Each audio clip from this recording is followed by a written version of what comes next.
Hello and welcome to Decorating Pages. I am your host, Kim Wannop. Hello, how are you? How you doing? How you been? I first want to introduce this episode is with set decorator Rebecca Alleway, who is a spectacular decorator who definitely has influenced me. But Andor season 2, if you haven't checked it out, it's the decor, the design. It's for me, the story, everything about it is just great.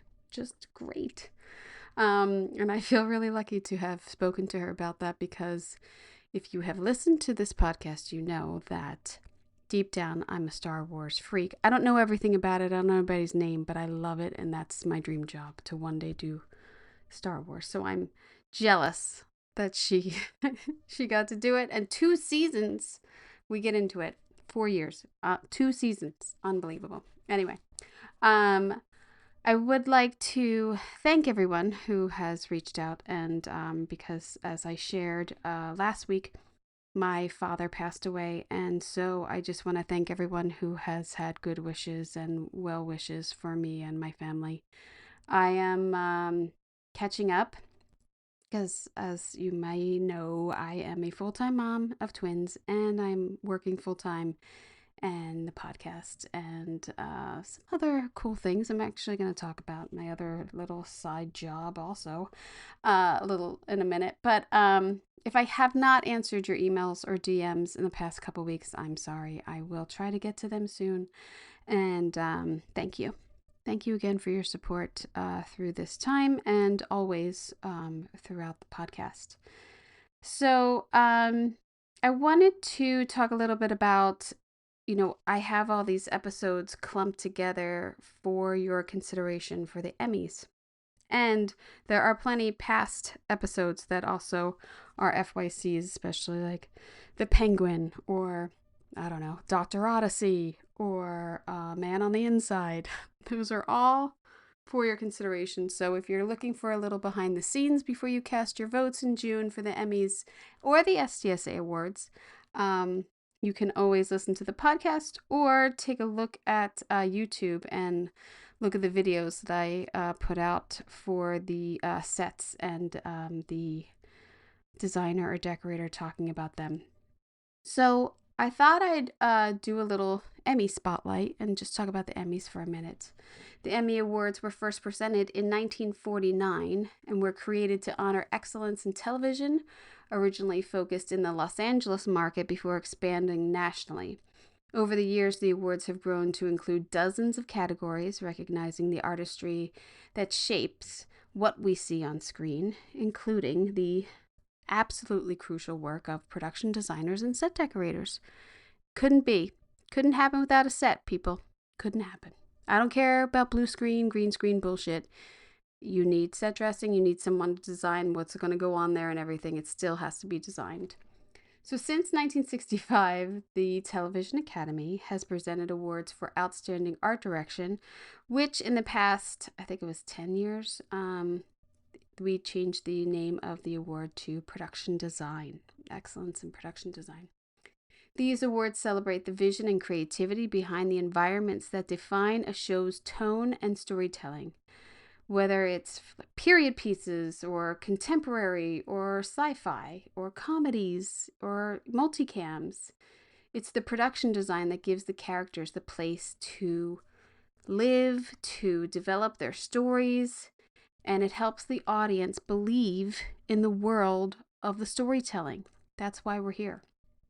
So I'm very proud to share these conversations and have people consider the projects that we talk about on this podcast and many more. I don't get to do them all. I'm actually limited. I would say this might be the second year, but it's definitely, I didn't have enough time for every interview. I had to turn people down, and I feel bad about that because I want to spotlight people's work. I also wanted to tell you, if you haven't caught on or if I haven't explained it enough, I am a governor for the Television Academy for our peer group of production designers, art directors, and set decorators.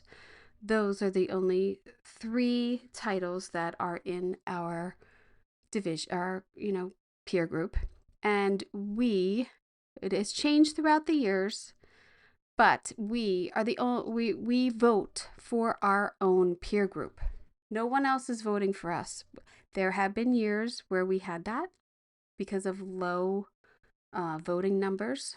They had other groups vote within, and also to give less favoritism of some projects. They, thought maybe if the cinematographers voted, or if we went in with costumes. But now in the Academy, we have one of the highest voting groups in the Academy. So we're very proud of that. As a governor, I try to maintain the rules and regulations and further them to incorporate the changing world of our television sets. One thing that we have tried to do is, which thankfully has been somewhat successful, is trying to split categories. And it really comes down to how many shows are submitted in each category. So it does become out of our hands. They have to go by the submissions. So you need a number of 20 or 27, depending on how many overall entries there are, to have your own category. So let's just say, for instance, this year, if there are, 100 submissions for period and fantasy, which are in the same category, which is bullshit. Now, and from now on, because of our committee and because I've gone up and presented this problem and hopefully tried to rectify it, a certain percentage of the submissions are fantasy, and if the number goes over, I believe 27, but it goes by the total submitted, fantasy will have its own category. Yay! I worked really hard for that. It is called a tracked category. Now we have the same thing in in half hour. So you might see every single year in the half hour category, there is always one submission that is multicam.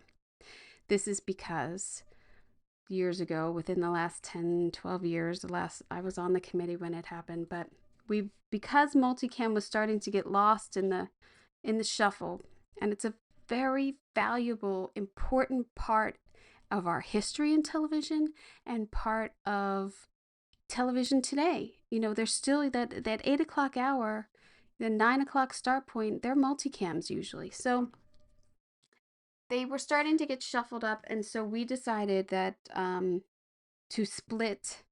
I think it's when half hour came into view and became its own, because it was before, I think it was just drama and or not drama, contemporary, and a half hour couldn't compete against a 1 hour. So then they made half hour. So again, one spot in the 5 nominations of half hour is held for multicam. So every year you see a multicam in those 5 nominations. Now, if multicam gets more than 20 submissions, they will get their own category. It's a numbers game. I mean, I don't know if half hour surges and they get double the amount, then yes, the number of submissions for multicam has to go up. It goes by percentages. We always try to say around 20, because that's usually what it is, around there, 19, 21, 20.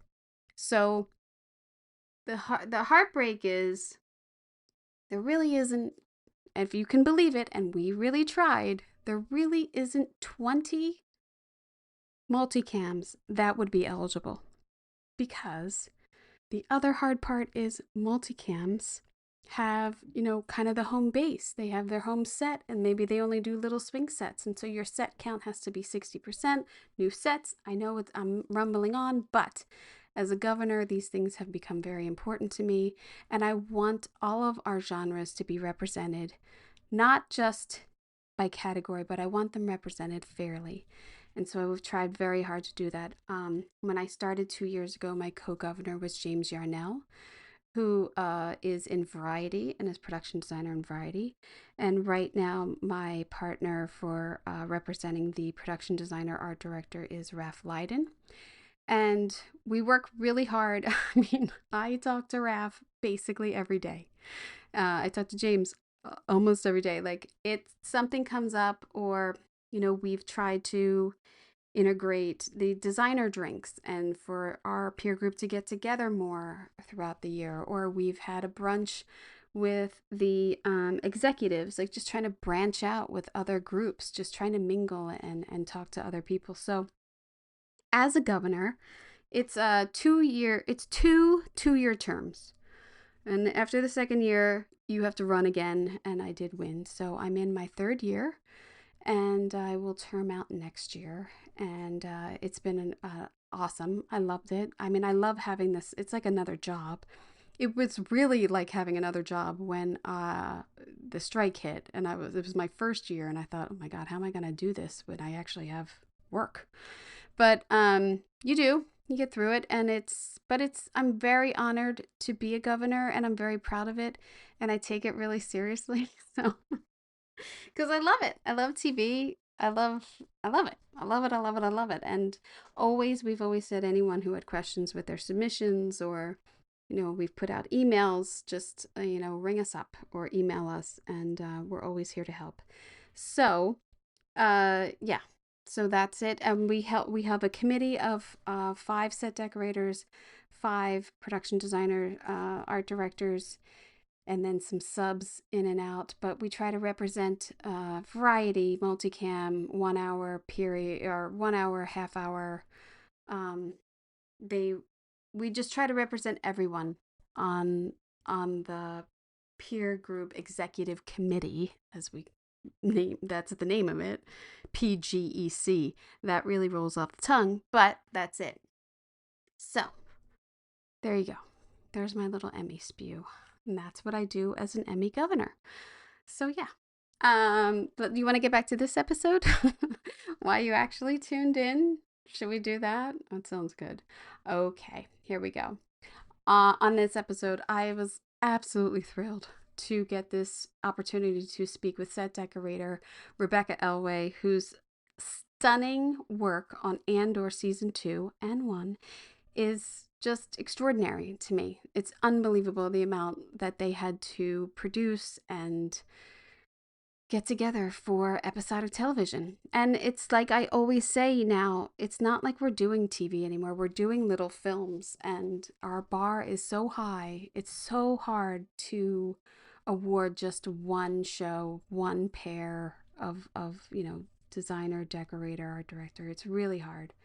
But this iconic Star Wars, she did kitchens and has Easter eggs hidden everywhere, and that the fans are really going to like hearing about.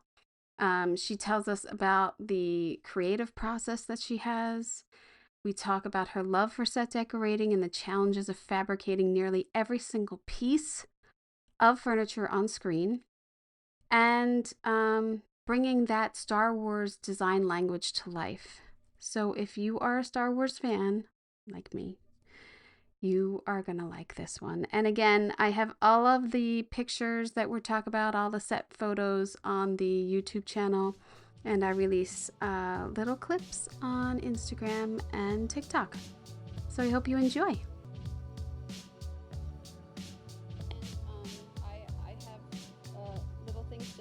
On here and there of the sets, but I wanted to thank you, and I have to say I'm just a huge fan of your work as a fellow decorator. You're very inspiring of many of your projects. I mean, I'm so glad to be able to speak with you. So thank you. Oh, thank you. That's very nice of you to say. Thank you.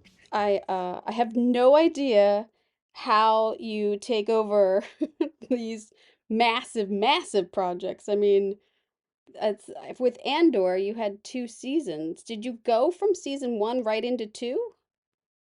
No, No, no, we didn't. you had to. There was a break, thankfully, because it was so massive and Yeah. and very full on. So it was good to have a break, but we all knew we were breaking.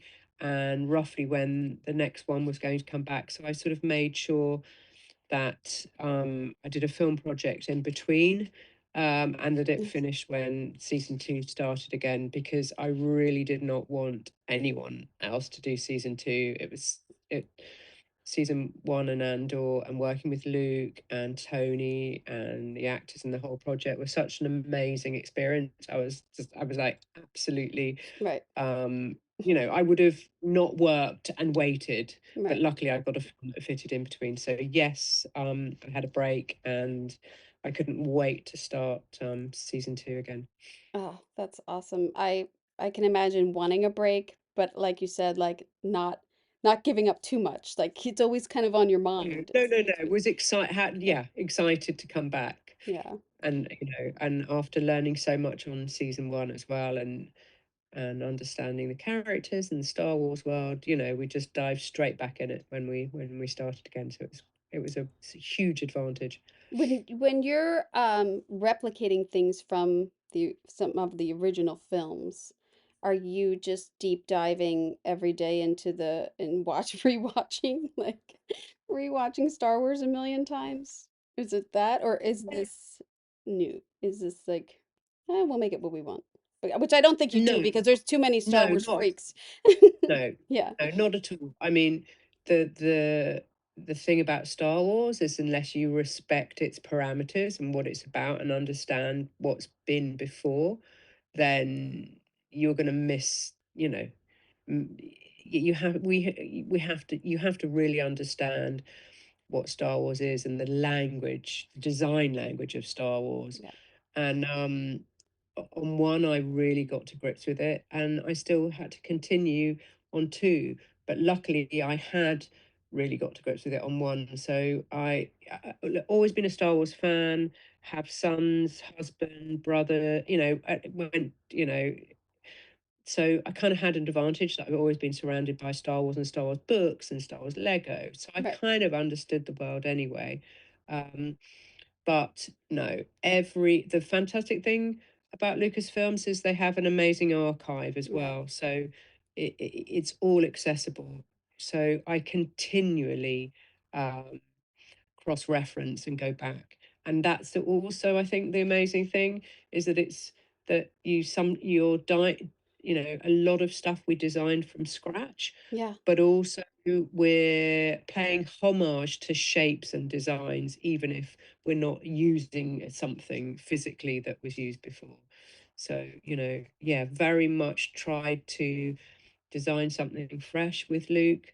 Um, but respectfully stay within the parameters of Star Wars and hope it's still that hope that Andor one and Andor two feel something new and refreshing, but Star Wars still, and also lots of Easter eggs, Yeah. Yeah. planted in there, I know. from subject. I was definitely going to ask you about that because I'm sure.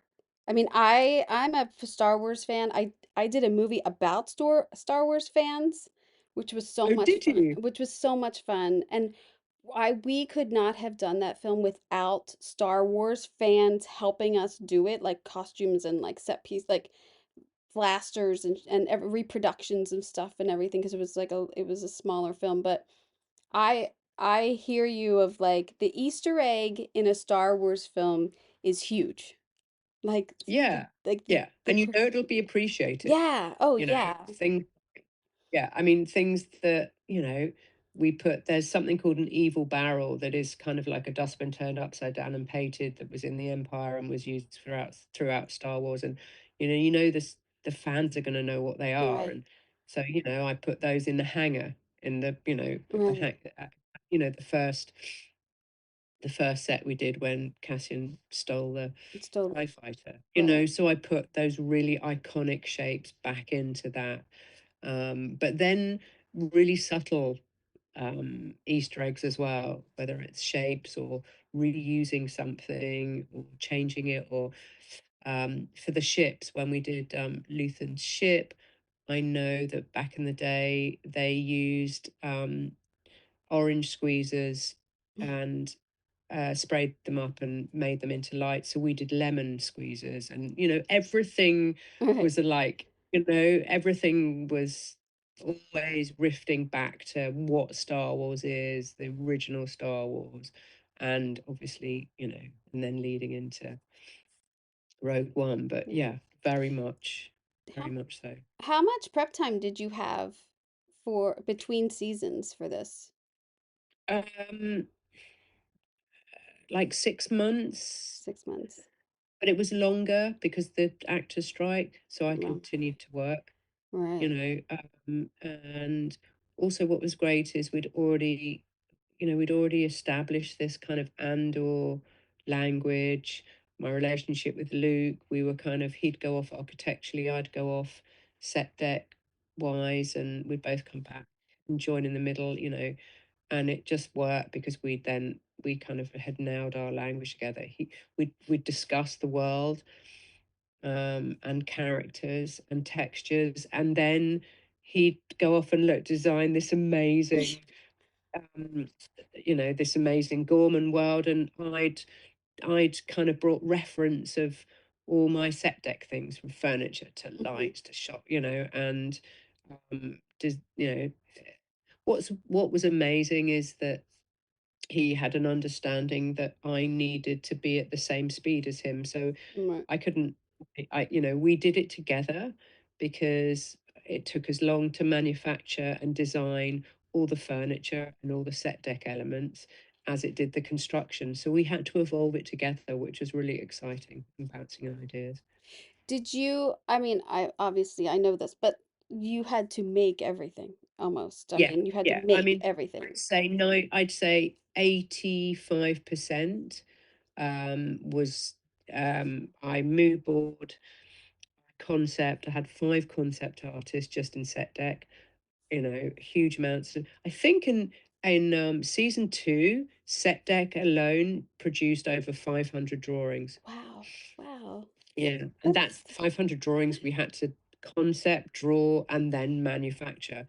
And that's not including just the purchases and adaptation. So everything else, my buying team then purchased and adapted. So everything was painted, adapted, or designed. right. Everything. There was not one prop or piece of dressing in the whole of Andor that was just, oh yeah, let's get that off the shelf and put it in. Everything was graphic, painted, or designed. Everything, So which is a massive task. that's It that was extremely well, fun. yeah, because there's no room for, hey, you know what? We might look over here now.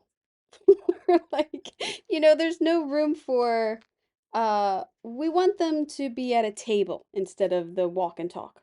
Or, there's like, well, I gotta make that. I can't just pop up a Yeah, so everything, yeah. yeah, exactly. So everything had to be, so Wow. I showed Tony, obviously showed Luke, Yeah. he's the designer, and obviously I had to get his approval, but showed everything to Tony. So had to get to, like, this was I love, I mean, do you know my favorite thing about doing Andor Yeah. was all the kitchens I had to design. I Right. mean, I really, really love that.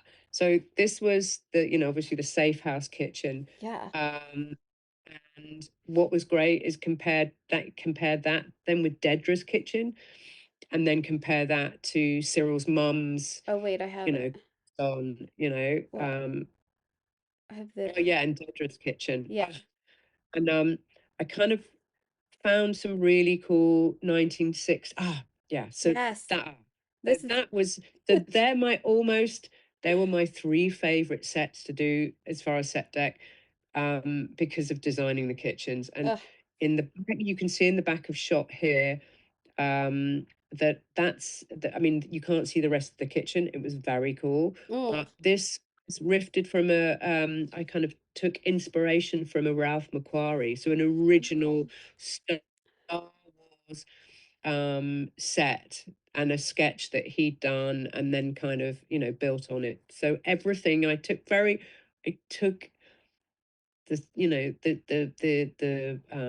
beginnings of Yeah. Star The Wars and the history. shapes and the history really seriously, and then had some fun with it. You know, Yeah. purchased, and we kind of made this 1960s hairdressing unit for Cyril's mother, which was just perfect. And then made that kind of feel like it was belonged to this apartment world and the kitchen. So I mean, it was so Oh, much it's so fun. much fun. So, I loved this set and I could not find a screenshot of it. So this is from my TV because I was like, I have to ask her about this. Like in a decorating sense, this is like, oh, and then we pop in this, hair dryer and then like, and then what are the things on her coffee table? Or like, yeah, what is that a heat? Is it a microwave back there? Like you get this freedom to make these things, but it's also a huge responsibility when you're in this Star Wars world. To keep with, like you're saying, like the history and, make yeah, it, language. yeah, yeah, Yeah. the language, yeah. That's And I wonderful. suppose that's what on Andor 1 I had to really come to terms with and absorb. And I kind of was like, okay, how do I start? And actually, I've done years and years of big period films and Japanese. Yeah. I started Shogun actually, even though we didn't finish it. Oh, wow. And I kind of was like, well, do you know what? This I have to just take this really seriously, like I was doing, a period movie. This is the Bible. This is the history, Yeah, right? Like you would if you do a period movie. This is the history. This is when this came in. This is when this came in. This is this shape that was invented then, and consumed it, so that actually eventually it just became, I mean, I'm hoping I nailed it, but it it, became a kind of, yeah, I just had an automatic response. I was like, no, that's it. That feels right. That's the right shape. That feels Star yeah. Wars, because I'd consumed so much. And you think how the span of when it was made over 4 or 5 years, do you know what I mean? With a gap in the middle Yeah, and the pandemic, and I didn't stop in the pandemic. We continued to work. So I kind of, yeah.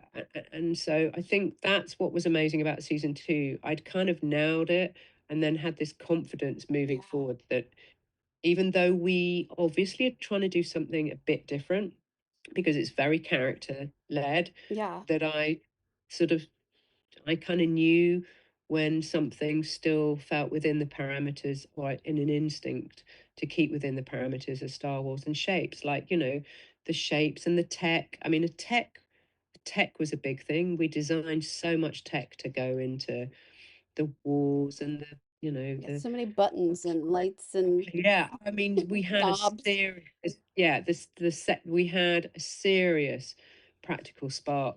I mean, we had massive, massive hanger just with practical sparks producing our lights and our panels and Were you 3D everything. printing a lot? Um, no, yeah, 3D printing, but no, most of it Yeah. was kind of made or molded, or I had a kind of massive carpentry team just Mhm. for set deck.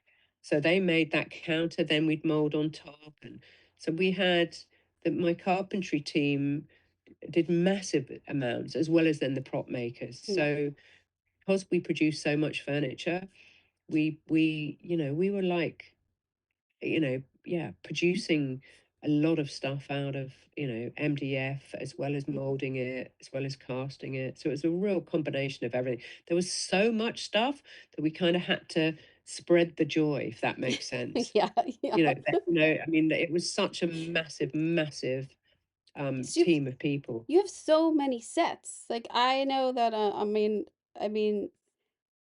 the looks, the other thing is the class of people that you were doing, like this, like the hideout or like their apartment versus like the high end and like Yeah.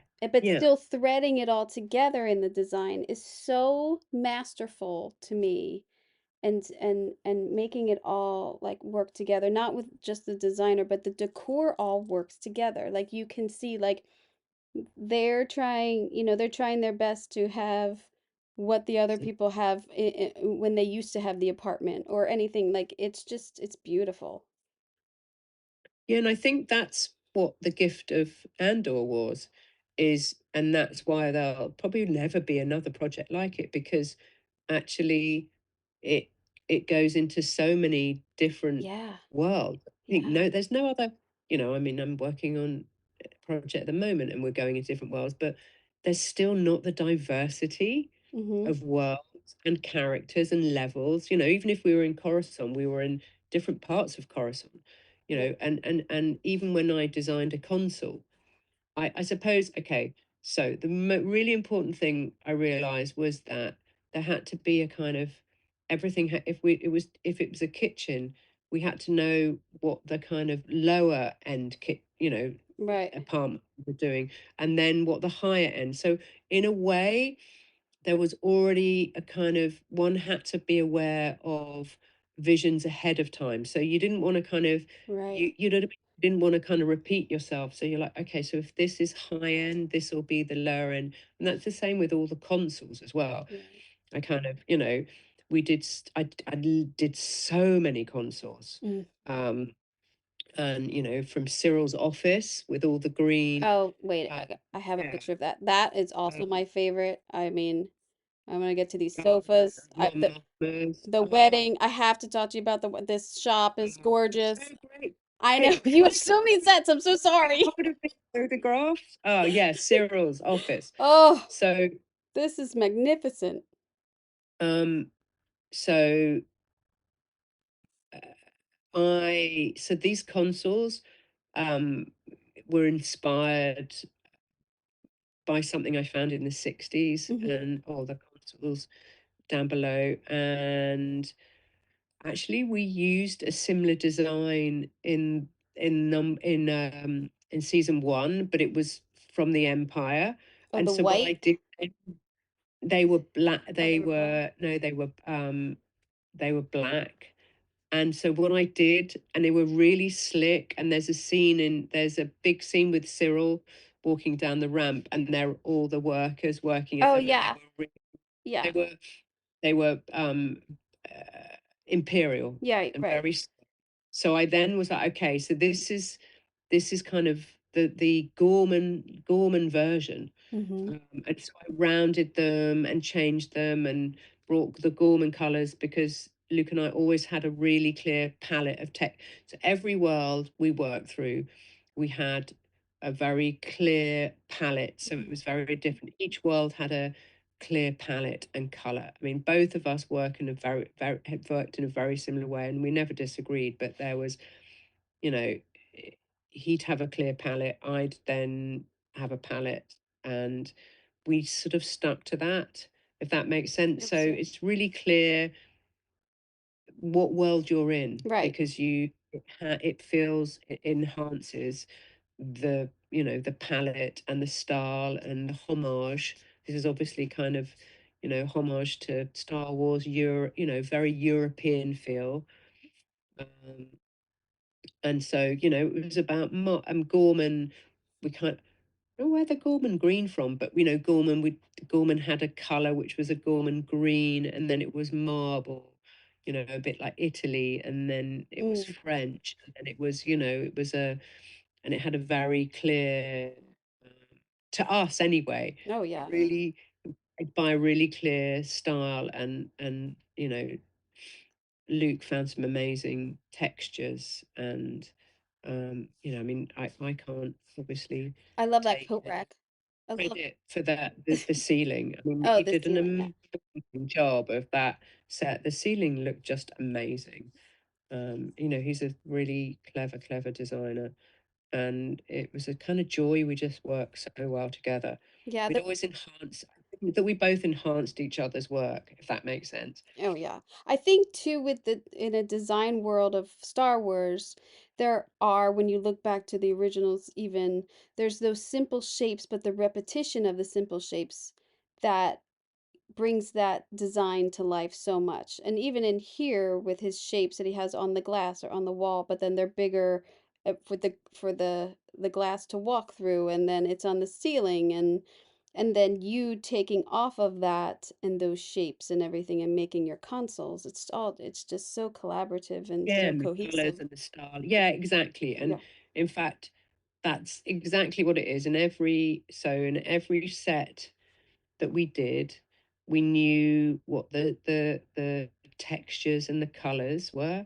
We very much developed, and talked about the characters, and so everything feels very individual. Yeah. Every set really felt very. And that's what was great about Andor.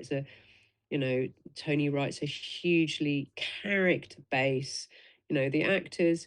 it was kind of almost like it was a, you know, it's a thriller. These, I It's mean, a thriller, but just set in a Star Wars world. So it's yeah, so character driven. And then each world we had a very clear color palette and style and texture and shapes. And so, you know, it was, yeah, it was so much fun. And then everything different. And the cafe, the you cafe know, is so that was so magnificent. much fun.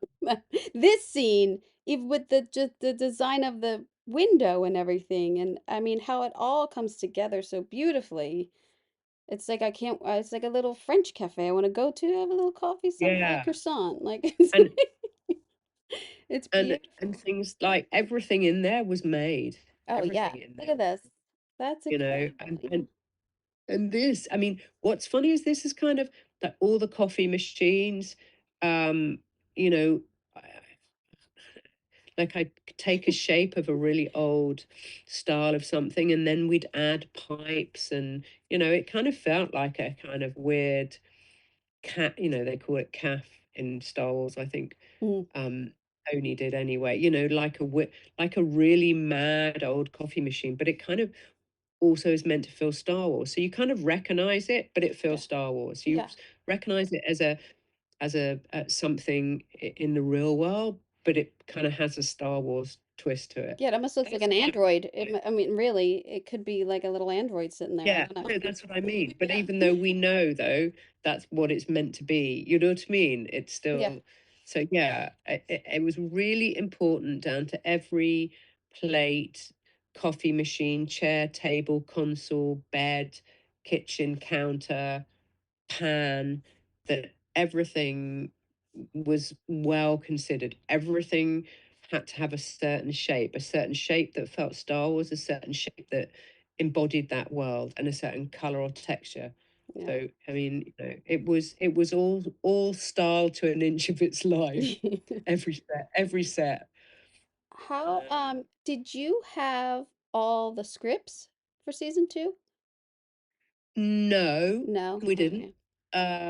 But Luke and Tony, and you know, there was very much an understanding of what was going to come ahead. Mm, So Luke, so we developed sets without without having a script. yeah.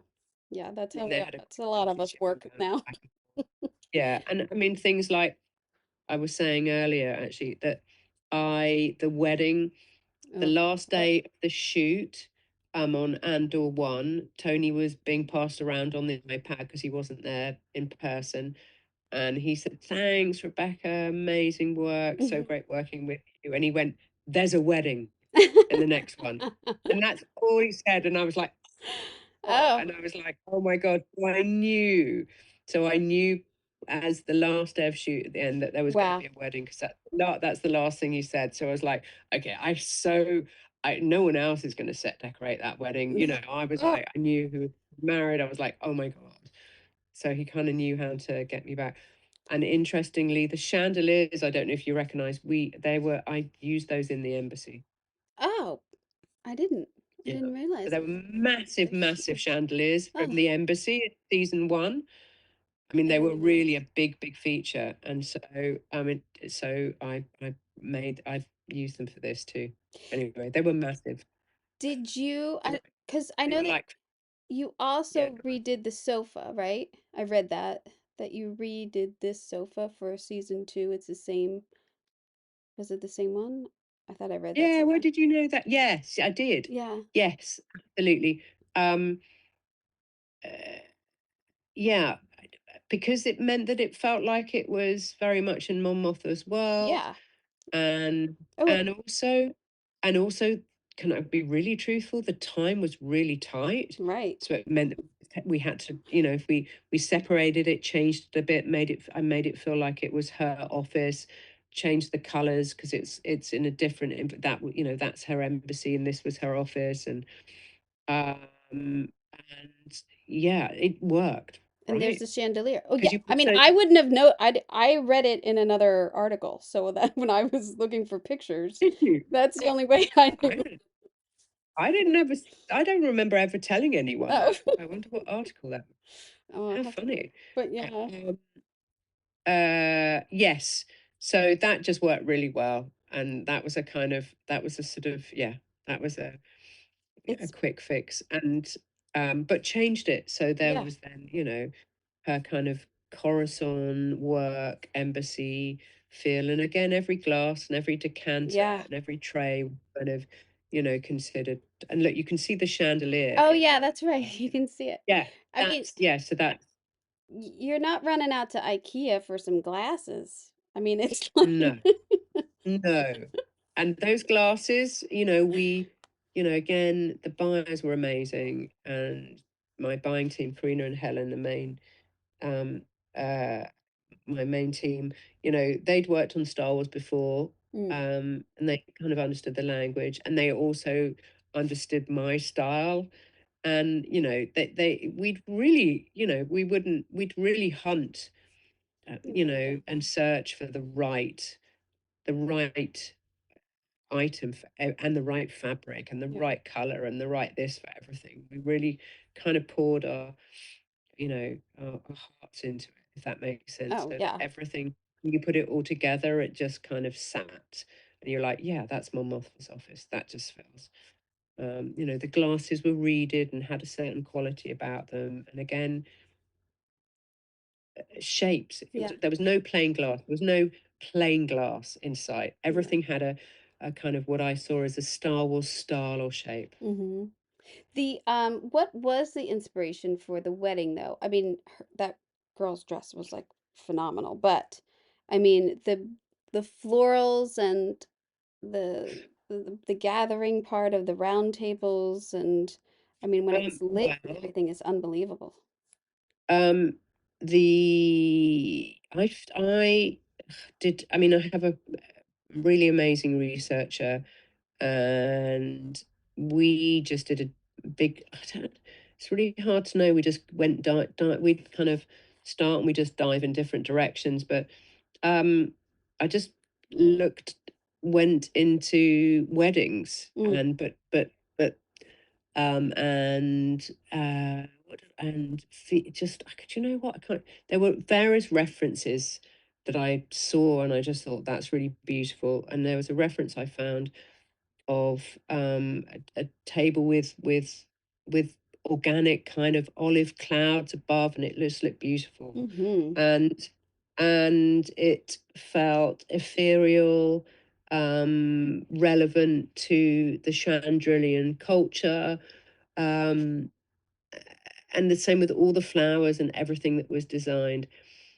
I was got very into the food and flowers, and I the art of Japanese flower making became my very much my thing. So all the flowers were very sculptural and very Star Wars in their feel. I can't see. Everything, yeah. Yeah. Um, Oops. Yeah. I mean, Especially actually the embassy.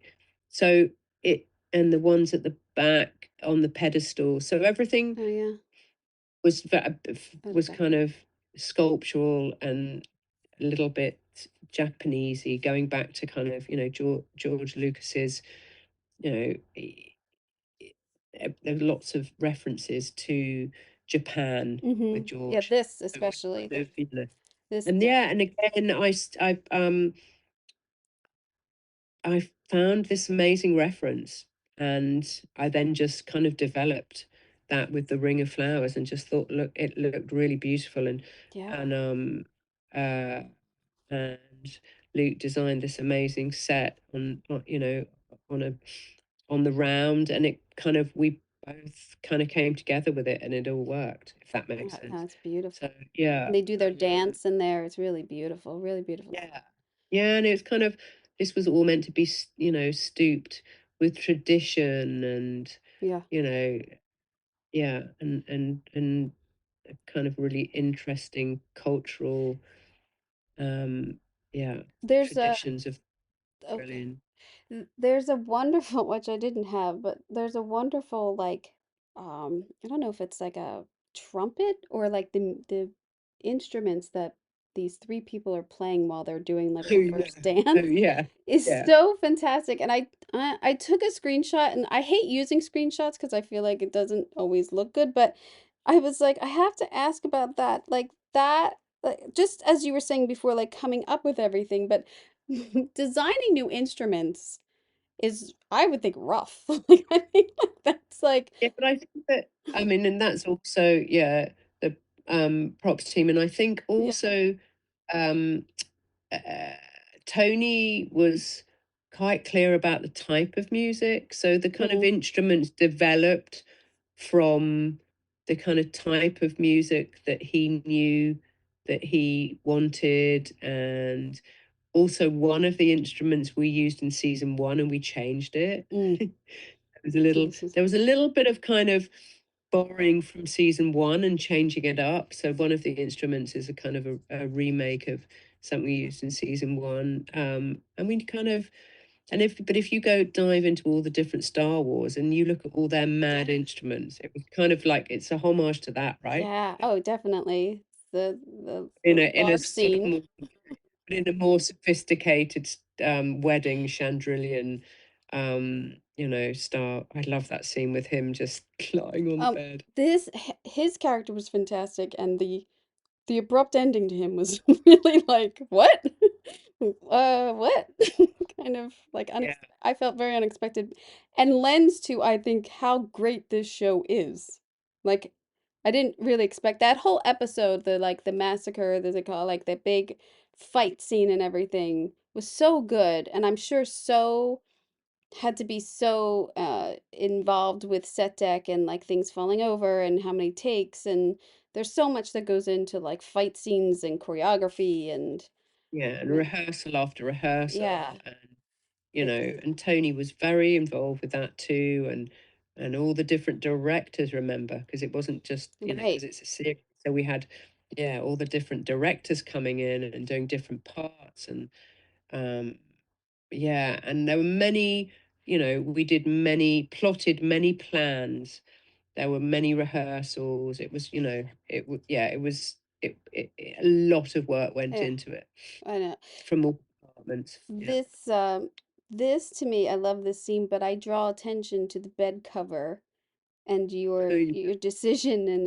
and like I, oh, and we all sometimes you get to influence things, and I think, what if those are new bed covers? Like, what if she just designed like a whole new way to sleep? Like, it's great. It's beautiful. it was, yeah. Oh, the bed, and the mattress and the cover, Yeah. again, it just had to embody her character, actually. Dedra's character, Oh, wait, her. really plain, really functional, plain, simple. Star Wars, there's a kind of language in Star Wars bedding Yeah. that is that that I understand now, and you carry it through. Um, and that also just, I don't know, non-fussy, really clean, really Yeah. clinical. Her, so it was a kind of, it was a style, a character thing, a Star Oh, Wars that's thing, great. and just a kind of, that was it, clean, simple, you know. Uh, No. and there was, I'd done quite a few beds actually, Yeah. and it was just like, right, it has to be like this, no fussiness, just, it was all like everything on her bedside table was, carefully, you know, separated. It just, the apartment was really, really particular in everything, Yeah, in that's a great character to every pull in. item, yeah, yeah, it had to be precise. Uh, so yeah, and most other things were kind of hidden away, and then her few kind of functional things on top. It was such fun. I love doing that. And then the um spinning center of the Center. table was like inspired by a 1960s interior magazine, Oh. where there was a table, where I think it was the kind of cool thing in the 60s where, you know, some of the, I don't know, in some of the interior magazines, they did a kind of, a moving center table, like, Mhm. family sharing dinner. And I was like, oh my God, that's perfect. So yeah, and then it became, you know, the sort of main dinner scene for the fondue Oh, that I thought was a pretty fun idea. it's a great I don't scene. Yeah. It's a great scene. I didn't even put in any of the medical stuff because, I mean, that alone, like, I to design medical furniture is, I don't know how you do that in only 6 months prep. You know what I mean? Like, there's some things when you're like, how are we gonna do that in this amount of time and do medical and do spaceships and do convenience stores, and this to me is a nightmare. Oh, yeah. This to me is a nightmare. Like, we have to do all the products. Like, how are we gonna get all this Yeah, stuff? I mean, we started it. I mean, the thing is, it, it you know, you have, as you know, being a set decorator, it's hugely creative, but actually you have to be really organized too, Oh right? my gosh, yes. I Yes. kind of get organized, right? And then be creative. So we had, you know, so I know in my head what's going to take the longest time. I can be designing stuff, my buyers can be buying stuff. You know, I kind of, so you have to kind of, so I was in the middle of researching, designing, drawing, prepping, making stuff, all the sets, all the time, if that makes sense. Yes. So we were bubbling everything. And this set, we started at least 6 months before we did Yeah. it because it was a huge amount of work. Yeah. And in fact, set the whole store up because it was on location in the prop store. So my buyers, Uh, every day, new products would come in, they go down, we'd kind of dress bits on the shelves. The graphics team would come down and go, okay, let's size that up. Okay, we're going to design a graphic for that. Okay, blah, blah, blah. So we almost dressed all this in the prop store. I wow. mean, obviously there were like the shelves and the counter and then and adaptions that we had to, I mean, designed a counter, um, but you know, and a lot of the shelving, etc. But the products we kind of laid out on shelves and started. I mean, you know, Helen started buying for this 6 months in advance for Mm. everything because it's so much work. It's a Uh, tremendous amount of work, and so I had to ask about it because it's all custom. I mean, you've done yeah, everything custom here. It's every bit was thought incredible. about. Yeah. What graphic, what color, what it was, yeah, it was a massive amount of work. And, obviously it's not a one-man band. I have amazing assistants. And so, there was an assistant on that set called Sam, and, she, you know, that was her job to see that through with the buyers. And, we'd kind of check it every day and then we kind of read, yeah, How yeah. how did you do this on this was a this was a location you said? Yeah, it was like an abandoned shop in the middle of the Barbican Centre. Mm. Did So we did a fit out within 2 days. Construction went in, then we went in. Yeah, it was mad. That's why we had to kind of almost dress everything and then move it in. Oh wow. What were Yeah, your it was a big other deal. Where were your other locations? Like, I mean, I know you're in the woods and I know you're like, I get that, Yeah, but like, not no, many not other many. locations actually, because we were kind of caught the tail end of the pandemic. Mm, Um, we kind of were going to be going away a lot, and then we ended up not going away. And then so we went to Valencia, as you know, for all the Scoldens party and all the Coruscant stuff. mm, And that was fun. But again, we had to design it and ship it right, all out. right. Uh, and the big market scenes there was a big market scene there. So Valencia, the Barbican. It says, did you go to Scotland? Did we go to? No, we didn't. No? Did we go this? No, we went the first time. Oh, oh, Oh, maybe hang this is on. double. I No, just we went quickly the looked up. first time round, but we Mm, didn't. No, we didn't. So it was Valencia. I mean, we were pretty much went to several studios, so we didn't just. It wouldn't all fit in Pinewood. wow. So we were. Isn't Yeah. that a problem? We can't fit in Pinewood. We're gonna have No, to. no, we were literally took over most of Oh, Pinewood, all the back lots. oh, Then we had Longcross, where we did obviously the Rebel base, massive. Ugh, Ma- I can't. It's like I you can't. can't even remember. You can't even. Yeah, Yeah, we did the massive Rebel base. I mean, it was massive. We did more than they did on Rogue One because we went outside and we had to do everything. We did massive Rebel base. I mean, really, I don't have the. and we had to do that. We did all Cassian's world that you saw in the picture. That was, yeah. Anyway, we were all in so many studios. Right. We were everywhere, and this was on the Pinewood backlot, This is backlog. and we built this. This is I mean, that's incredible. the incredible thing about this show is that very, very little was visual effects. Visual effects were top ups, flying ships, and they Right. did an amazing job, and they're a fantastic team.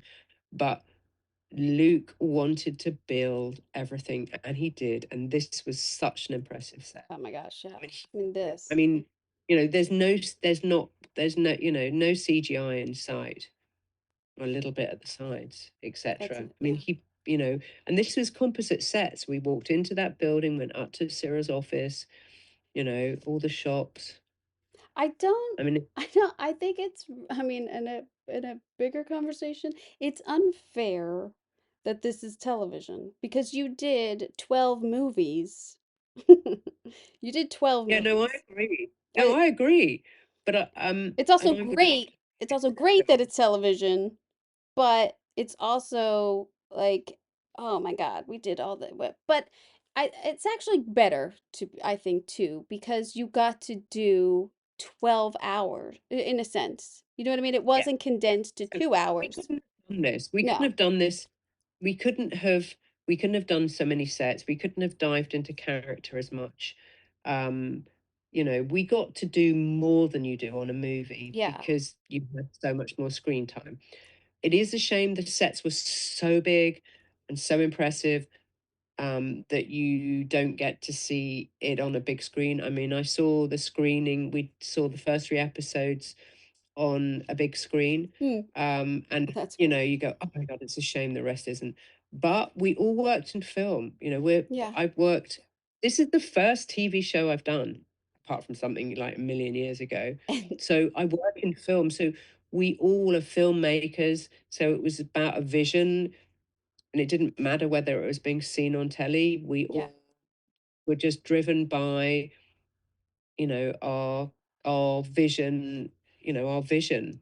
And if you have a vision, it doesn't matter whether you're showing it on TV or film, it's still a big vision, if that Yeah. makes sense. Oh yeah. And it's an incredible applaud to Disney for allowing it to be what it has to be in the epic sense of like how big this story is and letting the creatives do it, and not like, oh, cut it down, cut it down, cut it down. Like it's a complete full story, especially in 2 seasons.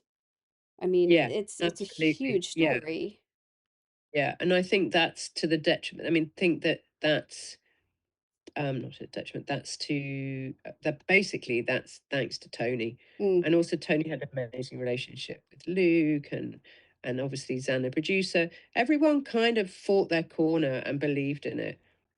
The actors. I mean, the actors were great. Every time they came onto a set, they were like, "Wow!" You know, That's so great. I mean, yeah, I mean, that really, they were so enthusiastic. Whether we'd put things in Cassian's draw. I mean, it it was great because I suppose there was maybe an expectation when it's Star Wars that it's going to be a certain way, and so the fact that it was so character driven and every set was different and everything was so detailed, like a normal movie Yeah. where always go into that much detail and we always put things in the drawers and we Hmm. always think about everything. But I suppose the fact that it was Star Wars and it was like that too, Yeah. and and the actors were so enthusiastic. They'd walk onto every set and go, "Oh my God, you guys did it again! Oh, How amazing!" that's so good to And hear. it was so, yeah, they were so great. and every set they did it, and every set they were like, oh my god. Because also what was nice is every set for them was a surprise too, and it enhanced their Right. characters Right. or their, you know, their worlds, and they were like, wow. So it was great because I think, they kind of, hopefully we kind of help them, Yeah. Well, you're creating to the kind of world for bring them, on. You're I Yeah, mean, yeah, especially when it's something in fantasy. It's really yeah, when I think too, when the actors really get into costume and they get into set, our jobs to help them really imagine the character better in their own space is really, yeah. that's our work, Yeah, that's our job. exactly. From Mon Mothma's, from the embassy in one, and also there's not much of the homestead minaret there, but Right. they're kind of the Yeah. world in the crop, Yeah. and I know. that kind of, that world and their homestead, If I had two they hours with you, I would have. We could have just watched an yeah. episode. Oh, I that's just. so nice. Because I didn't get to see. I have awful because I've been so busy on Oh, Marvel it's Avengers. so I good. haven't seen all of it yet, and I'm not allowed to watch it without my son. No, well then, So, yeah, don't. and he's doing his exams at the moment. Oh, that's nice. It's a That's a good beautiful, shot. beautiful. The tones and like you bring in the metal and then she's. I mean, there's so much collaboration with costumes too in this, which I can imagine. Yes, and Michael it is a fantastic costume designer, and yeah, yeah, those Mm. sideboards were really Oh, fun to beautiful. design, and the desk, and 'cause she's so sophisticated and Yes. clever, Mama, I, and l- the line, I and the lines in her yeah. world, and yeah, I love her hair, so like she changes through the whole second season too so much. yeah, Like the yeah, she hair does. and the wardrobe changes and the jewelry and like it's like Yeah, she's great. yeah, absolutely. Yeah, Michael did a marvelous job, and what was lovely is it was that we all kind of came together, and I think the collaboration between me, Luke, and Michael, the costume designer, we all sort of, I feel we all enhanced each other's, Wow. Oh, definitely. work. Yeah. I mean, I think, yeah, Luke's a very, very clever designer, and the fact that he fought to build, pretty much most of Andor, Yeah. um, wouldn't have happened without him. Do you know what I mean? He Yeah. really fought for that, Yeah. and and I think, it's, yeah, amazing show, and it looks, and what's fantastic is everyone's talking about the way it Oh, looks, it's which is really, really exciting to kind of, get some acknowledgement. And when we poured our hearts and souls into mhm. it, it's really nice to get such positive feedback. I am such an advocate for this show. I was so bummed when it wasn't recognized on the first season for the Emmys for design. I really kind of berated like people like how did you Mm. not vote for that? How is that But not I understood, but our people didn't standard? understand, I don't get did it. they? So Yeah, I'm a huge fan. I tell everyone about this show. I tell everyone to watch this show for the design elements. And this is a standard now for TV. Like it is. Like, and I've worked in sci-fi. I've worked in like we're doing movies. It's not yeah, that, we don't, and we also do the TV shows and you get less budget and you make it work. That's we're problem solvers like that. But to me, the like Andor on like Star Wars on TV, that's a huge standard, and that should be recognized. And I tell everyone, I tell everyone yeah. about it. I So, You know what? I think that we were I suppose I never expected anything, but I suppose I wasn't surprised, because I think on season one, I don't think people really understood that we had built most of the sets. I mm, think there was a misconception that a lot of it was visual effects, because visual effects were acknowledged for an Emmy, mm, and they deserve it. They're very clever. But actually, there was a misconception, I think, that more of it was visual effects than design. And I think that it's only now in season two that people are realizing, oh my God, They're they all set. actually, both in season 1 and in season 2, they built all these sets. They were composite sets, they were massive sets. We built towns, we built, everything. Oh yeah, those And streets. I mean, obviously, I don't even know what your set count could have been per episode. I mean, it had to be like hundreds, hundreds. Like hundreds. it's Yeah, crazy. Yeah, yeah, it's crazy. hundreds, hundreds. And they were all built. There wasn't anything. We didn't ever stick people in front of a blue screen. Everything was built and everything, So I think that now people are realizing that. But I think in season 1, unless you've worked on a job and you really understand design and filmmaking, I think it's very hard. And also good visual effects and Hmm. good design, you shouldn't understand Right. how you if yeah, you should no one, unless you worked on it, it should be seamless. So I Right. don't think I think there was a preconception that a lot of it was visual effects on the first one, and it wasn't. 90% was designed. And I think now people are realizing, because they can see Yeah. that 90% of this was designed, and now they're realizing, and season 1 was too. Do And that you was a massive feat, do you know which episode you entered? Probably not. I can look it up. I can Yeah, look it up, but yeah, I think they're that all good. You don't have a lame duck there, no, I so think there was a big conversation, big conversations with Luke about that, because it's really hard, because obviously we can't, yeah, it's so hard, right? Because well, there's so many yeah. good worlds in all of them. So I think it's quite hard that you can only choose one.